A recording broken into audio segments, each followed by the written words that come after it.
pakurmatan. Sepindah kula ngaturaken pamuji dumateng Hyang Agung Kang Maha Kuwasa. Mugi kita sesarengan pinaringan karahayon wilujeng lan padhang panguripan ing papan punika. Sumangga kita sesarengan babar pusaka ingkang anggadhahi daya linuwih dipun kawiwitan saking busana utawi warangkane rumiyin. Warangka Gayaman Yogyakarta hadiningrat Pendhok Kemalu Abrit. Warangka Gayaman Yogyakarta punika nggambarake kasederhanaan kang makantar-kantar, pratandha tumraping andhap asor lan watak nyambut gawe kang tememen. Wujud Gayaman nyungkuyung sing duweni supaya trep saged lelaku tanpa aral. Pendhoke kemalu abang, lapisan logam kang nglindhungi lan ngindhahi warangka, nyemu teges ngreksa derajat, ngajeni kaendahan lahir lan batin. Werna abang minangka pralambang kawani kanggo tampil, kawani nuduhake derajat lan aji.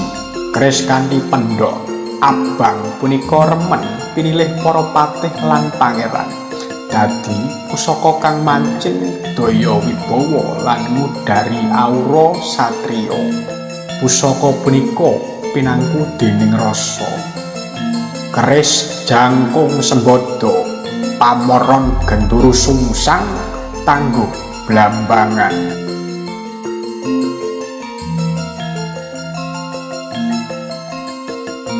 Dapure jangkung sembada.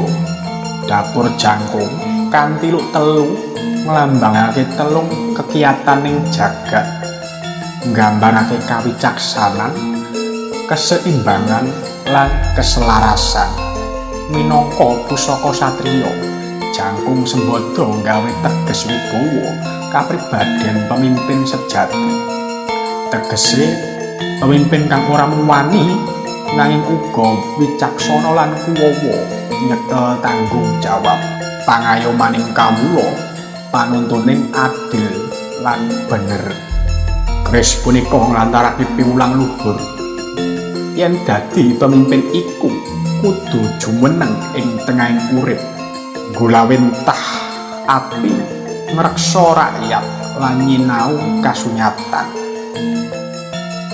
Pamore ron genduru sungsang, pamor kang wujud kaya godhong genduru kang keceluk mungkur iki minangka pralambang kawibawan lan kamukten, cocok kanggone tiyang ing jejering pamaréntahan sing ngemong ngisorane.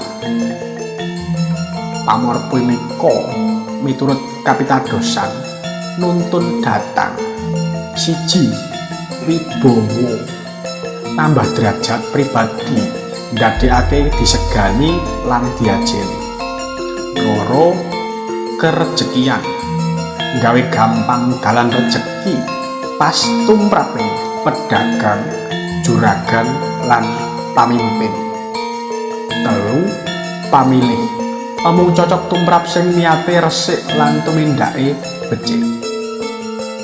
Pamor iki kaya cermin, mung sumuratake cahya kang sumunar saka batin kang tulus. Tangguhe blambangan. Tangguh punika nggambarake asal muasal sang pusaka. Saking wewengkon Blambangan, tanah ing wetaning pulo Jawi.